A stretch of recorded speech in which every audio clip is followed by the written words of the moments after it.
There was a writer in town named Burt Kennedy. He was one of the great heroes of World War II. He had been very involved and was one of the commanding officers that liberated a civilian prisoner of war camp in Santo Tomas in the Philippines.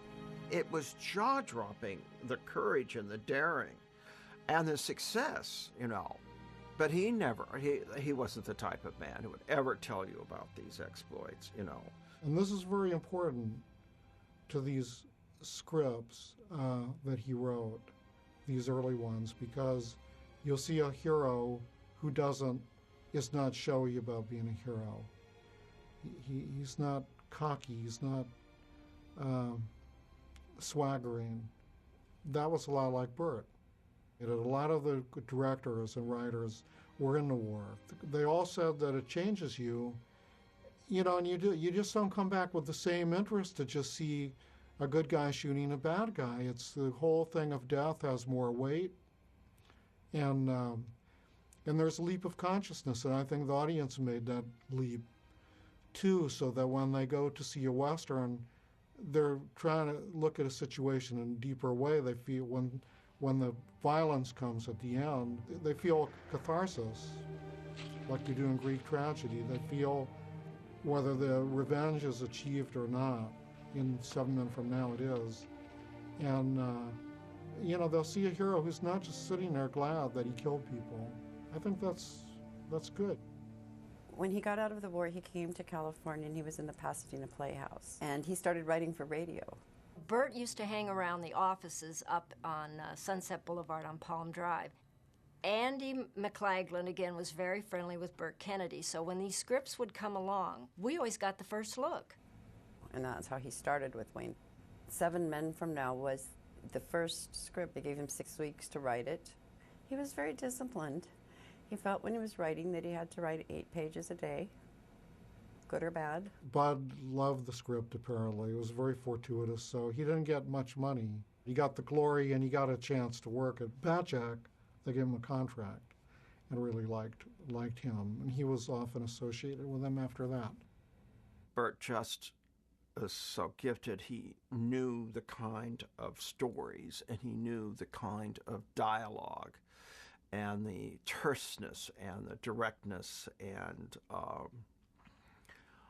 simplicity, but yet inner complexity and subtlety. I love these films for the fact that they're terse. There's hardly any dialogue. When the dialogue happens, it seems authentic, and at the same time, they're poetic.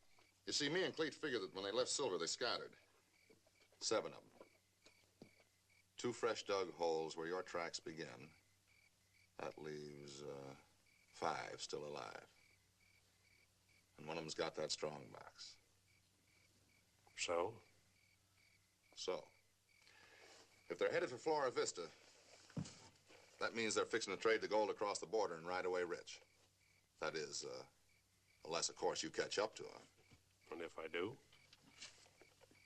Then all that stands between me and $20,000 is you. Good night, Sheriff. And he had 2 famous screenwriters were mentors to him. One was John Lee Mahan, who wrote Red Dust and a lot of early things with MGM, with Clark Gable and Jean Harlow. He's really one of the all-time big writers. And the other was James Edward Grant, who was his other mentor. He is important in this context because he was John Wayne's favorite writer, and so also very associated at Batjac. And John Lee Mahan gave Burt some advice, which was, he told him, if you want to trying to decide what kind of story to write a story about a man and a woman. And he does have the same themes running through it all the time. You have to have the good guys, the bad guys. You've got to have some kind of romance in it. There had to be some humor, even if it was a black humor. And you've got to have some adventure. So those were what he said, that's life and that's what people need. Burt was much more stable than Bud. Bud was rowdy. But they always seemed to get along very well their whole lives. You know, they stayed friends. They stayed in touch with each other.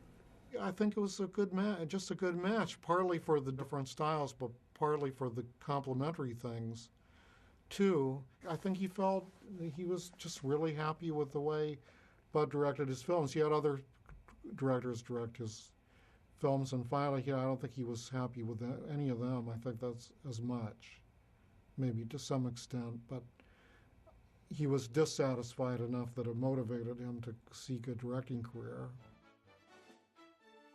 Burt made 20 movies or something. He has as full a filmography as Bud, and when the genre kind of fell out of fashion, his career slowed down finally in the 70s. But he had great success with comedies, Support Your Local Sheriff, Support Your Local Gunfighter, particularly, are quite sophisticated parodies.